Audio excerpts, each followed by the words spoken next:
They don't have the knowledge, the skill sets that I have. So I basically want to serve all the kids in Turkey and also abroad, obviously. And I wanted to bring these methods that can be very preventive for kids, for preventive health, basically, to every hospital in a very low-tech um, low-tech way, technology way. First of all, when I started thinking about this, making psychotherapy or at least preventive psychotherapeutic interventions more popular and more accessible to everyone, I started actually with a mobile phone because I thought everybody has a mobile phone. So why I'm not doing a mobile application that could reach out to every kids everywhere in Turkey or everywhere in the world and would help them cope with the illness or cope with the hospital experience. So my goal was to give them more skills to be more psychologically resilient, basically. And when I was thinking about this, in 2020, I actually applied to some grants and I got a grant and I was able to make a mobile app. Can we push the next, please? You will see. Yeah. So my Hospital Buddy IDA app came to life back then. And IDA is basically an augmented character. It comes with a booklet and it has 12 modules inside, and it's to help kids to cope with their hospital anxiety and hospital procedures, basically. It's cognitive therapy based again, so it's trying to change the cognition, to change how kids feel in the hospital and how kids act in the hospital, basically.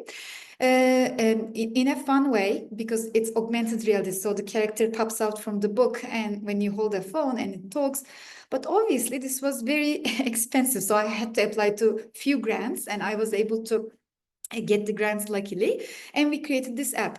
But while I was doing the research about the app, the needs assessment or the other research, like constantly the thing that I heard from the parents was like, our kids are all the time on the phone, on the computer, on the screens, on the tablets, televisions. So because they're isolated in the hospital, they constantly already are on the screen.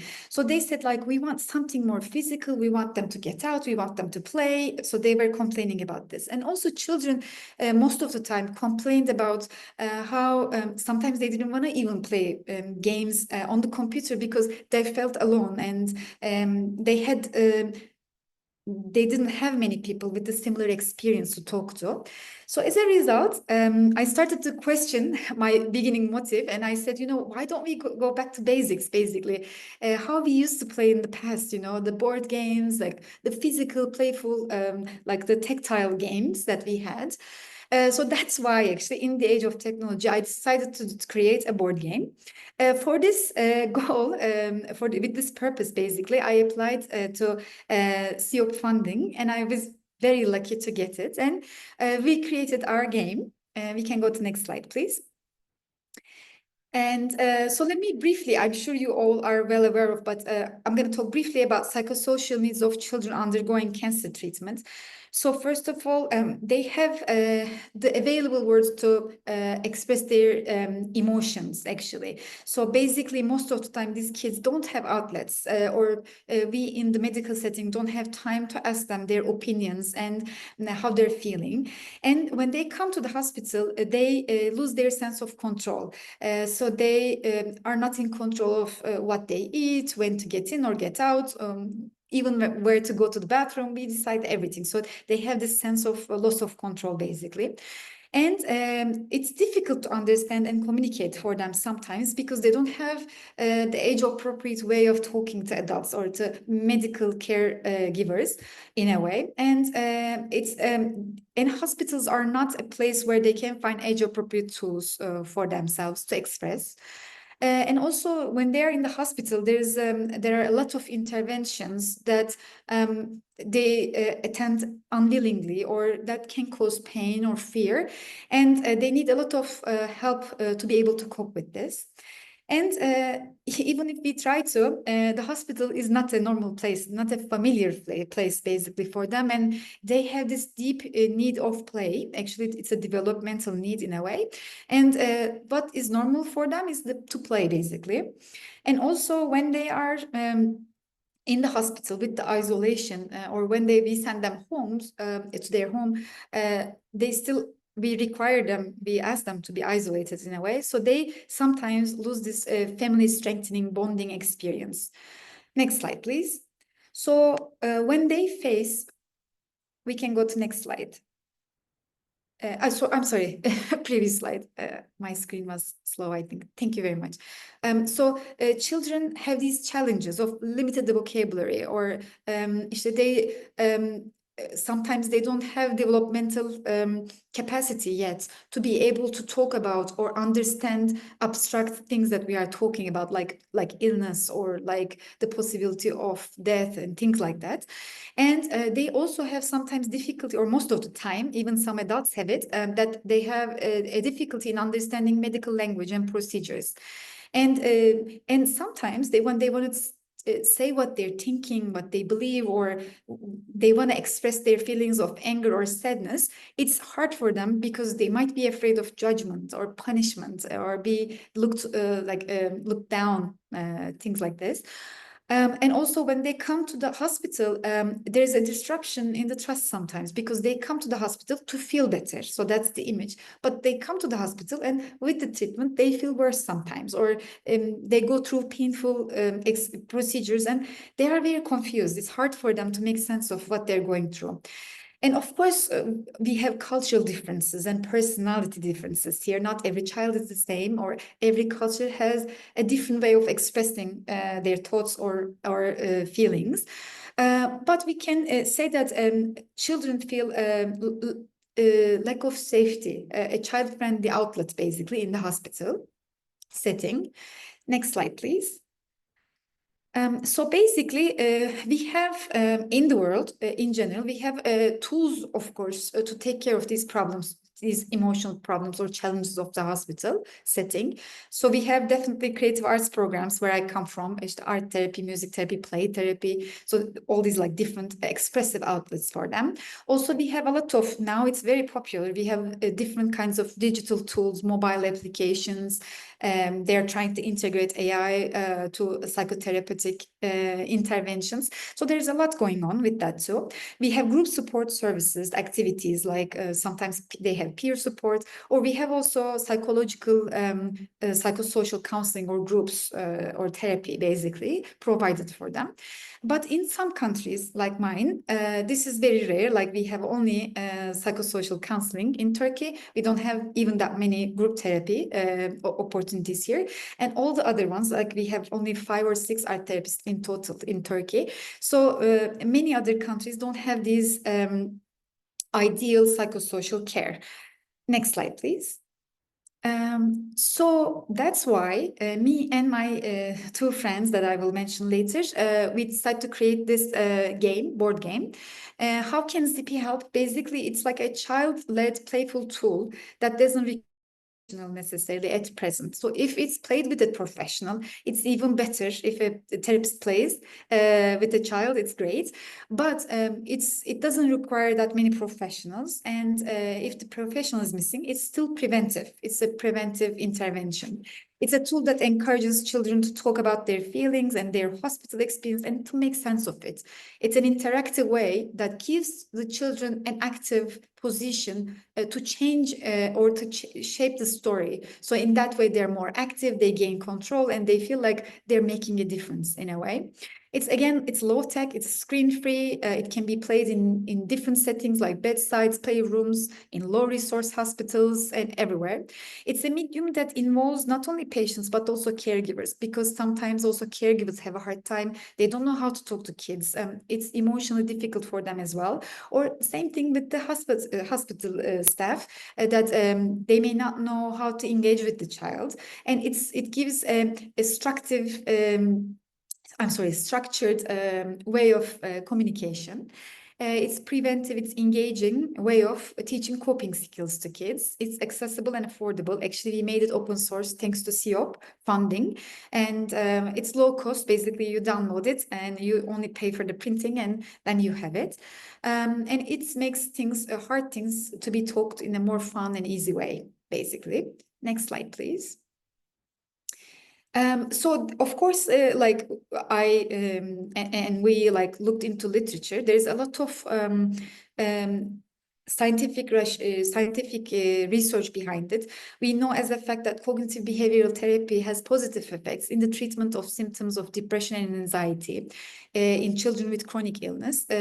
So actually, it's one of the best methods to be able to use with anxiety and depression. And this is what we see most of the time in children in the hospital with chronic illness. They have the anxiety of the illness, of the procedures, or they stay such long times that like they get depressed, or the idea of having an illness might depress them. So we see these often, and cognitive therapy works really well with that. Also, we know that games and playing is very effective with kids. It's an effective intervention to reduce mental health symptoms and improve outcomes like quality of life. And also, some research on board games are actually talk about how the board games can improve knowledge, can improve interpersonal interactions, and the motivation of participants. Actually, it's like commonly used in therapy already, and it's also commonly used in education in different settings. And in this design process, we used a co-design technique. So we asked kids what they want, and we tried to create things according to them. So this co-designing the game with the children actually gave them also some power back. So they were able to own the game. I still have some patients coming in and asking me about the game. How is the game? Did it come out yet? And they're very excited about the game. So it's a player-centric approach, basically. And the target audience is an equal stakeholder. So it gives us a more equal place, actually. So we are creating the games for the kids with the kids in a way, which is, I think, a better way of looking at this. Next slide, please. I'm going to talk about and show you the board and stuff a little bit. So how do we play Zippy? So this game's aim is you choose your character. We have 12 options of pawns, which I will show examples in a little bit. So again, we want kids to have a choice here because they don't have many choices in the hospital. So they get to choose their pawn, and they have 3 different sizes of the game board. It's an extendable game board, and there are 3 different sizes because we wanted the game to be in a short version and a long version. So we want to make sure that, because we can have kids with different attention spans, or they can be sick because they have the symptoms, or because they are going through the chemo and they have nausea, let's say. So we wanted the game to be adaptable to all these needs. That's why we did 3 different versions. It's expandable, and we have different versions of the board. So they get to choose the board they want to play with. They get to choose pawns, and then they play with the dice. And in the game, they have to go. It's the game design is like a hospital, basically. There are tiles that they go through, and with the dice, they roll the dice, and however much they roll, they move in the tile. And also, there are rooms that they have to visit. So it's like an emergency room, an operation room, radiology room, or outpatient exam room. So we want to make them really want to go to the room and exit the room, to be successful. In this game, to be able to win, you have to visit all the rooms on the board and complete the tasks that are required on the cards. So there are different skills tasks that you have to act on. So in that way, we made visiting a room more fun for them to play with. So the game time is like around 30 minutes. It starts with 30, but it can go up to 90 minutes. It changes from child to child, and also from board to board. So minimum 2 players and maximum 4 players are required. It's basically 6+, so age above 6 can play. And also a game, it's kind of like there are a lot of cards and stuff, so we want an adult to help set up the game, basically.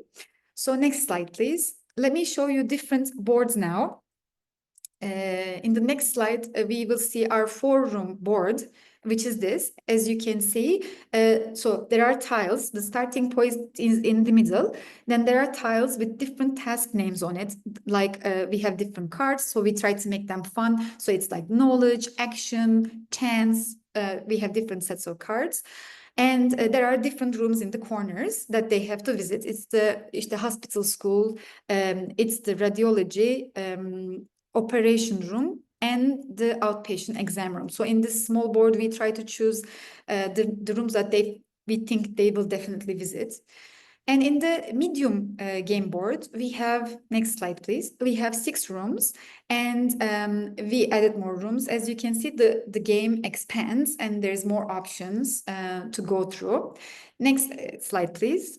And in the biggest game board, we have 8 different rooms that they can go through, basically. Next slide. So let me show you some of our characters. So these are the pawn characters. As you can see, some of them have hair, some of them don't have hair, with a bandana. So different choices again. So even the pawns can be used as a prompt to talk about feelings, choices. Here you can see they have different dresses. They come in hospital gowns or more like sweatpants, like comfortable clothing that they can wear in the hospital. So basically here, also they come in different facial expressions. We didn't make them so clear, but they all have different facial expressions. So a child can pick one and also gets to talk about, if they want to, gets to talk about their preferences for hair, what they feel about it, or like how they feel that day in the hospital. So there's a lot of chances to be represented in this game. Next slide, please. So we have different cards, as I told you. Here we have knowledge cards. The knowledge cards are to see how much everyone knows about or what they think about the hospital, about their illness and the procedures. So it gives us a chance to talk about these things. So these are more like questions that have answers, basically. Like an emotion card is like, can emotions affect us physically? So yes or no question in a way. And then there's the answer underneath. So they get to say what they think, and also like we get to read the information below. And then there is courage cards. These are more fun things to do for them in the hospital, basically. For example, this card says like these give more fun directives to kids about the hospital, try to teach the skills again. Imagine you are a magician, you are performing a magic show that will turn negative thought into a positive one. So we want them to think about how you can change this negative thought. Like they need to think about a negative thought that they have in the hospital and change it into a positive one. Of course, these other cards are helping them to learn these methods, how to change a negative thought into a positive one in a way. So next slide, please. We also have action cards and truth cards. As you can see, we also got inspired from Truth or Dare. You might know that game. Some of our patients mentioned that they like that game. Actually, Monopoly and Truth and Dare came up a lot. So this game is a combination of all the games. The action cards are for them to try some new skills that will come handy in the hospital. Like this action card, for example, is a positive affirmation card. So you heard something in the hospital that made you very angry. Repeat out loud to yourself twice. I can control myself and my emotions. So that just puts a seed in the child's mind or the parent's mind that, oh, when they're difficult, they can say this. So we can use this knowledge in the future, maybe like in the hospital, actually. Then we have the truth cards. These are, again, to learn about their thoughts and beliefs about the hospital, for example, and to get them talk more about their experience.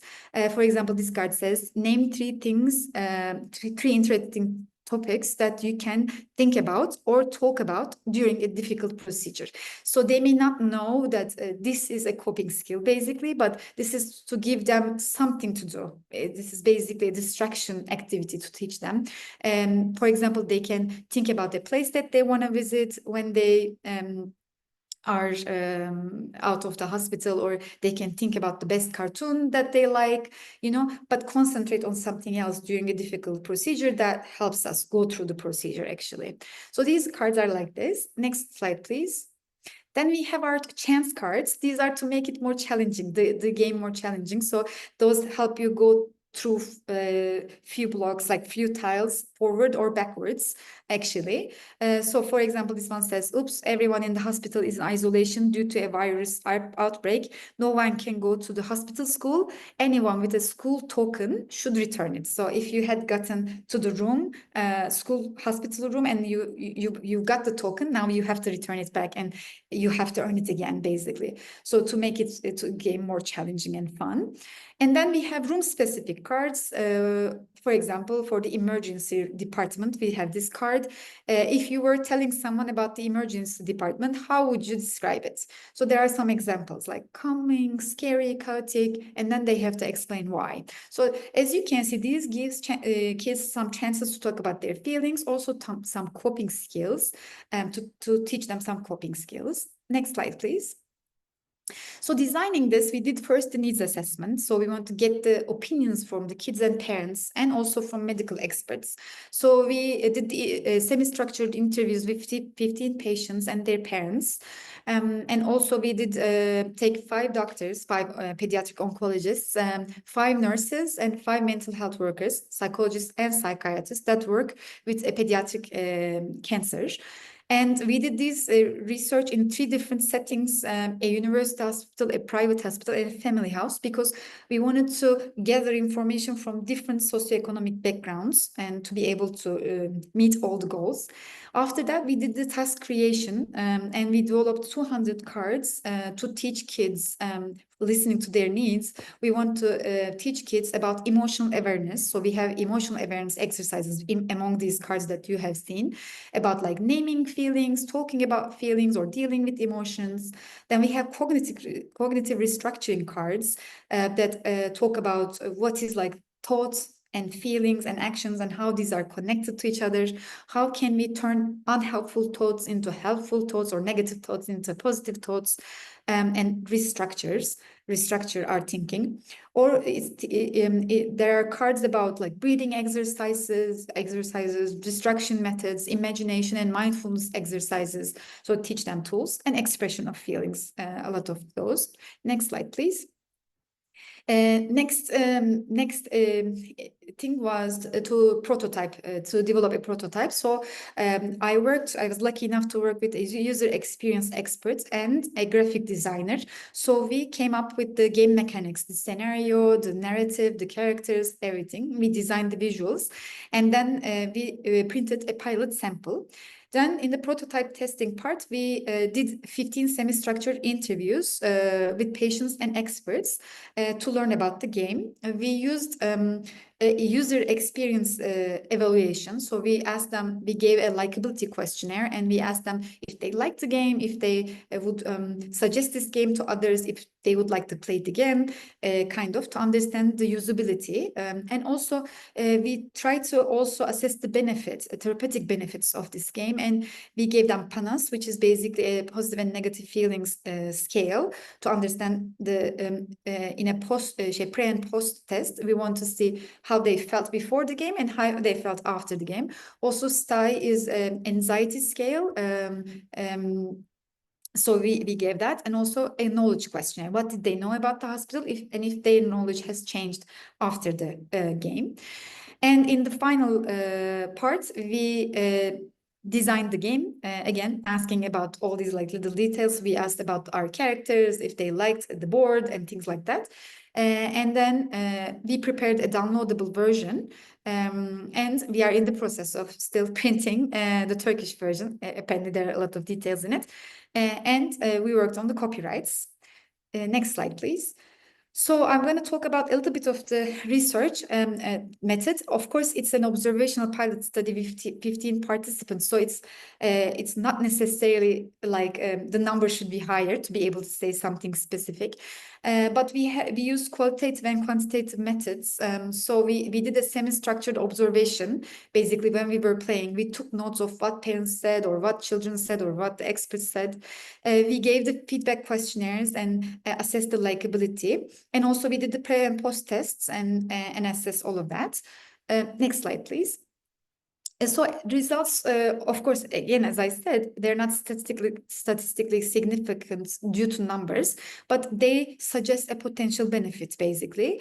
We did play the game with 10 experts, 2 nurses, 3 doctors, 2 psychiatrists, and 3 hospital school teachers, and 5 patients and their families. And the feasibility outcome indicated a high engagement, actually, and a high likability score. There were no dropouts. Nobody said, I don't want to play. So they all wanted to play. So I think it's even that is a success, because cognitive therapy in general is difficult. And you need to motivate the kids to be able to talk about such difficult things in general. So we were happy with this result. Also, preliminary outcomes showed a reduction in perceived anxiety levels, and a slight change in the knowledge. Of course, this can be due to the distraction. Playing games is fun, and also due to the content of the game. Uh, Next slide, please. Here are some reactions from patients and families. Children said I could tell my story without anyone asking me hard questions. Somebody said that, actually, and that was a nice thing to hear, because when we ask directly, sometimes they get they don't like that. I wish I could play this game with all the kids that have been to the hospital or have to be in the hospital. And parents said it's a great opportunity to be able to talk to kids about these things. It's the first time, one parent said, it's the first time I heard my child talk so openly about how scared she feels. And another parent said, we need more tools like this. He meant he was talking about how play is important and how we should do more things with play, basically, and simple tools that they would understand. Next slide.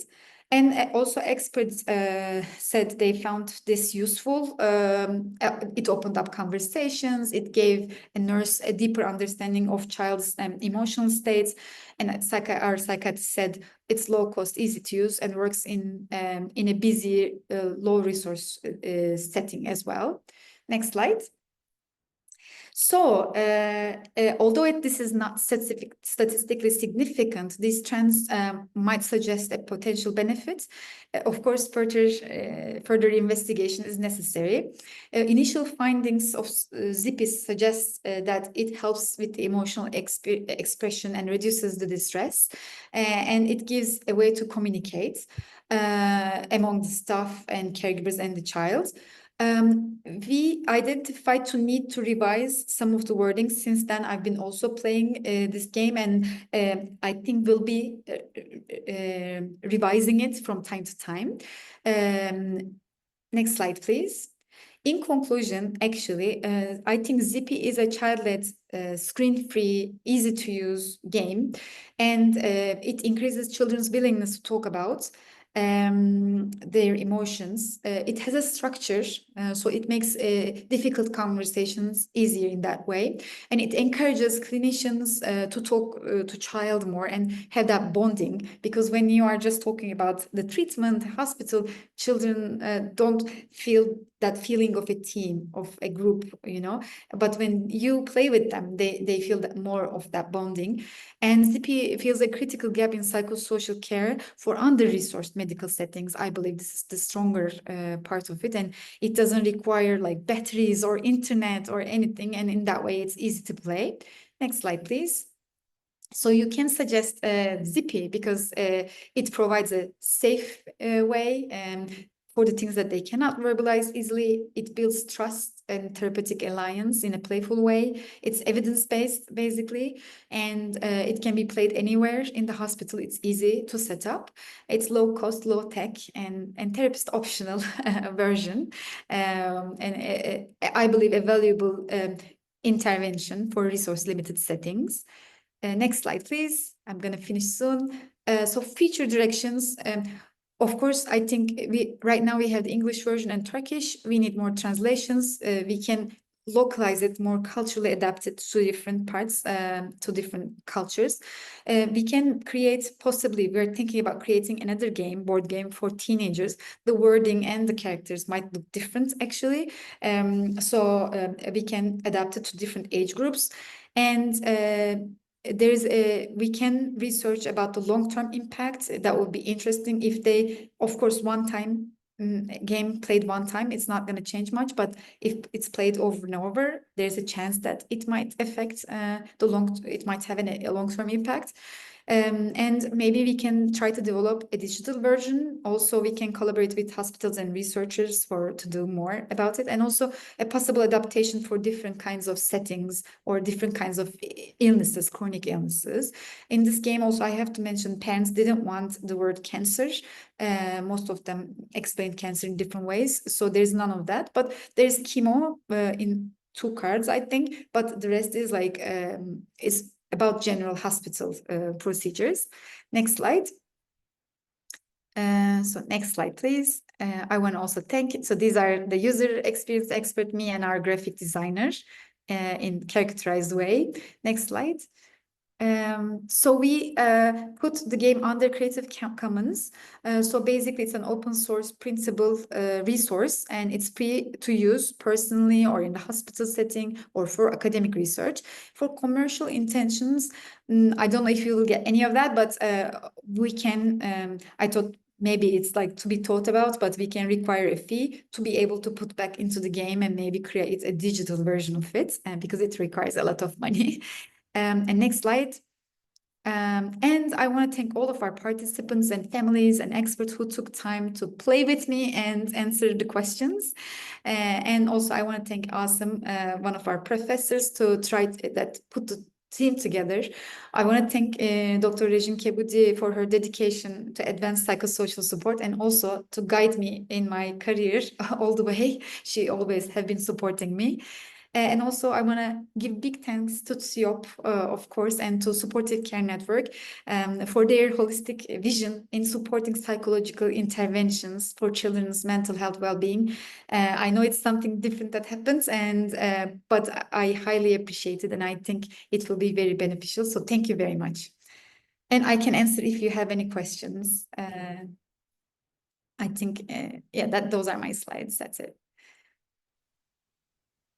Thank you so much, Aslihan. That was absolutely fantastic. A lovely, lovely talk by you. And when a creator of something talks, it comes straight from the heart, and we have all benefited massively from this. So the first question I have is from Dr. Sadaf Altaf, and she has asked, are there socio-cultural nuances that you can comment on? For example, in our culture, and I would agree in India also, parents routinely don't share the diagnosis with children regardless of age. But here, this child is expected to talk about whatever is going on as a cancer patient. Yeah. Totally. I think actually Turkish culture is very, very similar. So that's why we didn't put the word cancer or oncology or hematology anywhere in the text. Actually, it talks about more, it's to make fun of the feelings more. For example, there are, how to say, directives like make a funny face while we are trying to do the IV treatment, something like that. So it's more to give them a chance to talk. But thank you for reminding, because in the instructions, the manual, I have one page to describe its suggestions for parents. And I tell that like not every child will play the same way, and the game has to be fun. So it's not something, okay, it's a therapeutic game, it's a serious game, but it has to be fun. If the child wants to stop, they should stop. If they don't want to say something, they should say something. These are in the manual. Actually, I should have shown that page too. So I try to make it more therapeutic for them, but I'm sure there are cultural differences, and that's why I'm open, and I think this should be our future direction, to make it more culturally appropriate, because it changes, as you said. But in general, it's as the rule of the games, it's written that like they should not be pushed to play this game. That's fantastic. There are lots of congratulatory messages, including from Dr. Sadaf, Dr. Maya Prasad, and Dr. Rajin Kibudi from PIA. So, and from me as well, this is an absolutely fantastic game. Now, I have a question for you, Aslihan. So if we want to use it in our respective hospitals, do we just ask a vendor to print it out for us? How do we go about it? Because many people, after listening to this or looking at it, would want it for the kids that they treat. Yeah. So, okay. So we made a downloadable version and we have a printing manual in it. So it's a one-page printing manual. So you have to print that first and read it. It's better if you bring it to a printing place, basically. For example, our hospital have it, and I know that some hospitals abroad also have it. There's a lot of printed things in the hospital. So they usually work with a specific printer. It's better if they get printed in the print with the printing companies, because they can print it on higher quality of cards, paper, basically. I have put some suggestions for the different weights of papers and things like that too. But I think it's better if it's printed in the printing place. But also you can print it at home, and we have instructions for those too. We have instructions how to make the characters, the pawns, like stand up. So we try to make it. But if anyone, please feel free here. If anyone has any questions or has any difficulties printing it, please feel free to contact me so we can help you with my designer friends. And also that would also add to the game, so I can change if the instructions aren't clear. I can change those as well. Please feel free to contact me. Maybe I can write my email, or we can add it to the page, the SIOP page, so that it's there and you can contact us. But it's printable everywhere. Basically, you can print it at home too, but it's a lot of paper. Basically, it's 200 cards, so it's a lot of paper. What's the youngest and who's, the youngest and the oldest kid who have used this game? And was there any difference in the response Yes. from the younger kids and the older kids? Yeah, thank you very much for asking. So the youngest I played with, we said 6+, but like youngest I played was 7, and they enjoyed the game. One difference is education. I think I didn't research this, but so it has a lot of cognitive directives, and also there's a lot of writing in the game. Unfortunately, to be able to teach something, I try to make it fun and like simple, but still it's a lot of information in the game. So we are still trying to creatively think how can we change that. But if the child has a hard time reading or doesn't much, then they have a harder time to play the game. So it definitely, cognitive skills are important, basically. Yeah. Dr. Rezin has her hand raised. Yes. Dr. Kabuli, please go ahead. Hello. First of all, Aslıhan, I want to congratulate you. I know how hard it was, how much time you have spent, you and the other friends that have created this game, and how much energy you have put it on. But I think in the preliminary work that the patients have enjoyed it, and I'm sure that it will be used in many other settings as well. I think someone has the microphone on. But as there were very important questions like the cultural differences, and even in Turkey we have a lot of cultural differences depending on the region or on the type of hospital, whether it's a private or a public hospital. And I think Aslan has mentioned it and has tried to overcome those cultural differences, but still, according to areas, as she has mentioned, there may be more different views which can be revised by time.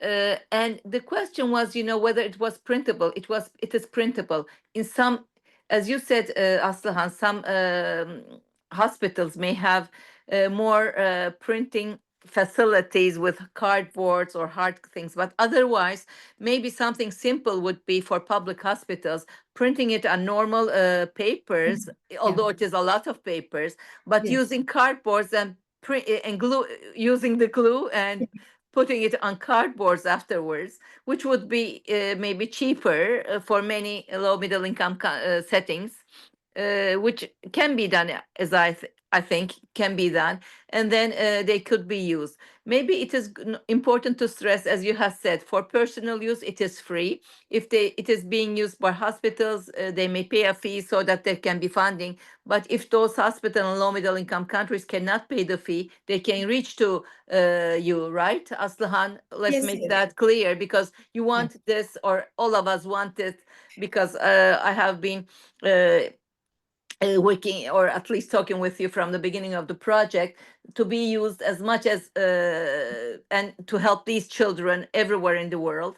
So if the hospital cannot pay for it, they can just reach Aslıhan, and she will just give the consent or so. Is that so, Aslıhan? Yes, totally. Yeah, let's make Actually, that I think clear. for hospitals, even it's free. If you don't reach out for me, anyways, I'm not gonna track you down to see if you're using or Yeah, not. it is Anyways, just, yeah, if it is it's being just used for yeah.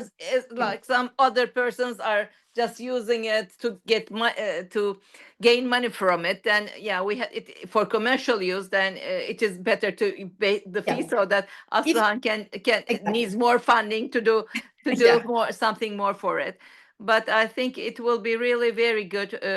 And sometimes the parents, it is good that you have the instructions for parents, because someone has to play with the child. It Yes. can be a nurse if it has the time, but in many resource limited settings, the nurse may not have the time. It can be the parent. If there is a social worker or a psychologist, that's great, but most settings will not have it. But sometimes the volunteer, there are a lot of NGOs that help these children in many settings. So it may be quite good for them to read the instructions and help them work with. That's the things that I thought of. And thank you so much. And well, as SIOP, in fact, it is very important that we are supporting a SIOP leadership projects that can help many children in the world in many ways, psychosocially, in supportive care, or other ways. So thank you. And I think it was worth supporting this project. Thank you. And Thank you. thanks to the supportive care team in general, yeah, in the whole team. Thank you. Thank you. Thank you, Dr. Kabudi. There was a lot of insight, and you are one of those pediatric oncologists who's actually used this. It was very, very good hearing from you. Pia has a question that she knows that you mentioned translating it to other languages. Are you planning to have it done officially, or do we just adapt it to our own settings? So what I would love is to have help, obviously, because I'm fluent in few languages, so I can try, but I would love someone from that country and collaborate, because sometimes words change. So even doing the English translation, I had to sometimes change what I meant or use more English ways of saying. So it would be great to collaborate, and so that I can initially tell them what I thought and how to translate it together. So I would be open to any language here if they are willing to translate it there. We can work together maybe. But I think wonderful. There's a very useful suggestion from Dr. Altaf saying that the residents on call can play. yes, I love that idea. Thank you very much. When It's they're very great. tired working. That's absolutely Yeah, wonderful. thank you very much for that Okay. idea. Yeah, residents, and also I think once it's translated, we should have it on SIOP website so that it's downloadable version. I can do that with my team. Once we have the translation, we can put that all in the same design and make it available from SIOP. I think that would be great. That's fantastic. Yeah. I think that's all we have time for now. Thank May I you. ask Pia to say a few things, and then we can wrap this session up. It was very good, very informative, and very entertaining as well. Thank you so much, Aslihan. And thank you, Sayo. Yeah, thank you very much for the opportunity. Yeah, no, thank you for first of all for thinking about this project. I think it's very interesting to see that not well supportive care has been growing in the different areas, and one of them is psychology and emotional support. So I think it's quite interesting, and the game being able to play is a kid's activity. So doing that, but also treating and asking about emotional impacts that the treatment is having. I think that this game is going to be a life changer. That's what I was asking about the translating. Like, can I just download it and start using it tomorrow or what? But thank you again for being here. Thank you, everyone who connected. And you can see the recording later in the SIOP YouTube channel. So thank you, everyone. Thank you very much. Bye. Thank you. Bye-bye. Bye.